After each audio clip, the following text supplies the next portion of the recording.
Hi, my name is Jandré. I'm the head of paid social at R17 Ventures. I'm just going to run you through what we are expecting in the paid social landscape in the year 2022. One big trend is new placements that are being developed on basically all platforms, particularly on Facebook and Instagram. And the main one that we are seeing coming in is Instagram Reels.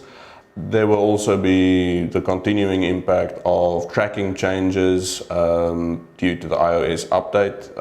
Facebook is, however, mitigating some of those issues through, for instance, using the conversion API and aggregated events. These things are now really becoming essential to implement on all ad accounts, so that attribution can happen more accurately. Another thing that, in my opinion at least, is really to start putting a lot of trust in the algorithms, particularly on Facebook.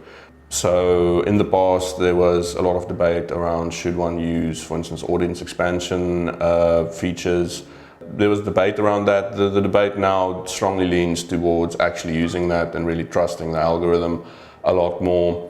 Also, there's a lot of consolidation on the platforms I think in an attempt from the platform side to make life sort of easier for marketers, and it gives almost fewer options for us to work with, but it's more in the hands of the actual algorithms.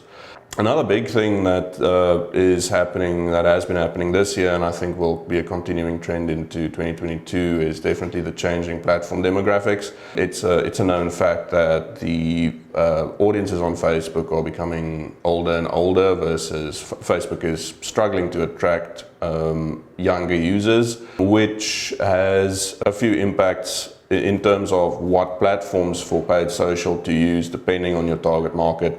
For instance, if you're going after a younger market like Gen Z, definitely the idea would be to start looking at platforms like Snapchat and definitely TikTok. I recently read a statistic that TikTok, in fact, in terms of website traffic, very recently surpassed Google in terms of overall traffic, which just again indicates the importance of these new platforms. In terms of also the platforms, there are many that are really coming of age now in terms of how good their advertising platforms have become. These, again, include TikTok, Snapchat, and also we've seen quite a bit of success with Pinterest, particularly in the e-commerce space.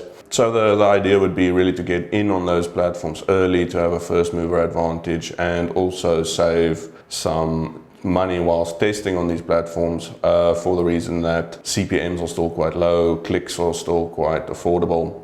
There's also going to be definitely a move into social commerce, which again is driven mainly by TikTok. And then talking about Snapchat, they also have very interesting features that definitely must be considered, particularly in the AR space. Again, that's very good for in an e-commerce context. Then in terms of what we're seeing ads-wise, we're seeing a massive shift into UGC content, particularly video. The whole idea recently has become, and this will also remain a big trend into the next year, would be to rather make content and not ads. Certain marketing truths remain the same. You need a good product and a good offer. Certain products, if the offer and product are not a good market fit, these just will not sell. So I think no matter how you structure your social campaigns, no matter how good your ads are, if the product and market fit aren't there, then that will become a challenge. And I think really focusing on your product and your offer is a big focus. My last point about the landscape now, particularly considering the attribution challenges that we've been having, is really focusing on an omni-channel strategy, looking at how these platforms influence one another. When I say these platforms, I mean also not purely from a paid social side, but also very much focused on how Google can influence your paid social. And the idea would really be to bring all of them together and really figure out what the impact is cross-channel. So those would be the main predictions for the year 2022.